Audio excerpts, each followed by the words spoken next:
The Covid-19 pandemic has transformed all our lives. Lockdowns have forced us to change how we socialise, how we shop, how we work.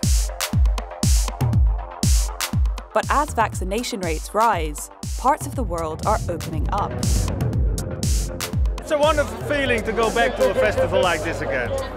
But which changes are temporary and what's transformed for good? To answer that question, The Economist has crunched data to create a groundbreaking new index. The amazing thing about this pandemic compared with all previous pandemics is the amount of data we have. The results show that the world is never going to be the same again. This is not the first time a pandemic has changed the world. Historically, crises revolutionized societies, fueling technological advances and kickstarting social change. In the 14th century, the Black Death plagued Europe. Back then, lockdowns were brutal. Infected people were locked up in confined spaces to die, and there were different approaches to social distancing. About a third of Europe's population died from the plague. But from the devastation came innovation. Having fewer workers encouraged the development of new technologies. Labour was much more scarce, and so that, some historians think, led to the development of labour-saving devices such as the printing press, because you don't want to be paying scribes to copy things out, you'd rather have a machine that could do it more cheaply. Some theories even suggest the Black Death made Europeans more adventurous. Piling onto a ship seemed less risky when so many people were dying at home. In the following decades, dozens of expeditions explored new lands. Fast forward a few centuries, and the flu pandemic of 1918 looked surprisingly similar to what we've experienced recently. Schools, theatres, and businesses were shuttered. There were mask mandates and anti-mask protests. Up to 100 million people died from the flu. That's more than triple the number that died in another crisis you might be more familiar with, the First World War. The flu hit as the war was ending, and both ignited change. If you look at the First World War, the men went to the front, and so women had to work in factories and took on a lot of jobs that they'd previously not been able to do. So it had a big impact on how people saw the equality of the sexes and whether it was appropriate for women to work and so forth. And after the pandemic ended, businesses were inspired to take more risks. From 1919, the number of startups in America boomed. We can notice these historical changes in hindsight. Today, it's possible to quantify change as it's happening. The amazing thing about this pandemic compared with all previous pandemics is the amount of data we have. I mean, the fact that we're all walking around with these computers in our pocket, you've just got that sensor network that's sort of inherently there. We've got an unprecedented amount of data, and in fact, almost more than we can deal with. An ideal situation for a data journalist like James. He's crunched the data to create an index for normality. So the index that I've made basically looks at 50 countries, at behaviour in those 50 countries around the world. And the idea behind it is to track how things have changed during the pandemic and how behaviour might persist beyond the pandemic. To make his index, James analysed 8 different indicators of behaviour, which can be split into 3 categories. The first is transport, flight data, public transport usage, and traffic congestion. The next is leisure use, sports attendance, box office takings, and time spent outside the home. Last, how business is being done, office occupancy, and retail footfall. That gave James thousands of data points to analyse. Based on all this data, we arrive at a baseline for what global normality looks like, where 100 reflects normality, 0 means that there's no activity at all, and a value of over 100 means that activity is occurring in greater levels than occurred before the pandemic. This line is our overall global normality index. It reflects in aggregate how behaviour has changed over the past 18 months around the world.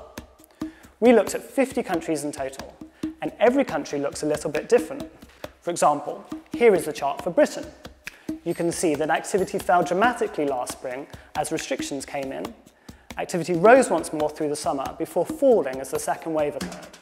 And since then, activity has risen as the vaccination programme has gotten underway. To see how the index looks in your country, click on the link. Data are great at giving a sense of what the world looks like now. But the index can't predict the future. Tom, the Economist's resident future gazer, is trying to. The world before the pandemic is gone. We're not going back to it. The big question is, to what extent are things going to snap back? We're not going to snap back all the way. It's clear that people aren't going to go on doing all of the things they've been doing in the pandemic, but nor are they going to go back to the way things were before. So the answer is going to be somewhere in the middle, and exactly where it is in the middle is going to vary by country, by activity, by industry, by household, and so that's what makes it so unpredictable. So we're entering into a hybrid world, where people do things online as well as off. This has been a pretty big change for most people, but especially for Italians. Specifically, how they shop. One of my favourite examples concerns e-commerce in Italy. So Italians were not big shoppers online before the pandemic. They like to buy things in person. It's a very social experience to go shopping in Italy. During the pandemic, it was a different story. Restrictions here were tough. And in the first half of 2020, more than 2 million Italians tried online shopping for the first time ever. Today, despite restrictions being lifted, the amount of people shopping in person in Italy is still below pre-pandemic levels. There are all these stories of Italian grannies sort of getting addicted to Amazon and realising they can buy things with a few clicks and then buying all sorts of stuff. That's an example of how, when you discover a new way of doing things during the pandemic, you're likely to want to go on doing it. Amazon is betting on the fact that they will keep doing it. It's hiring thousands of new employees in Italy. But our new online lifestyle goes way beyond shopping. Possibly one of the biggest long-term changes from the pandemic is going to be more people working from home. Our index shows that office occupancy is rising, but it probably won't ever rise to pre-pandemic levels. Companies will probably let people work from home or the office. I quite like working from home. One of the things I like the most is not having to put on a shirt and a suit to go to the office. I can just put on a shirt when I need to. Right now, for example, I'm wearing shorts and I've got sandals on. Tom is very modern, wearing his shorts for work.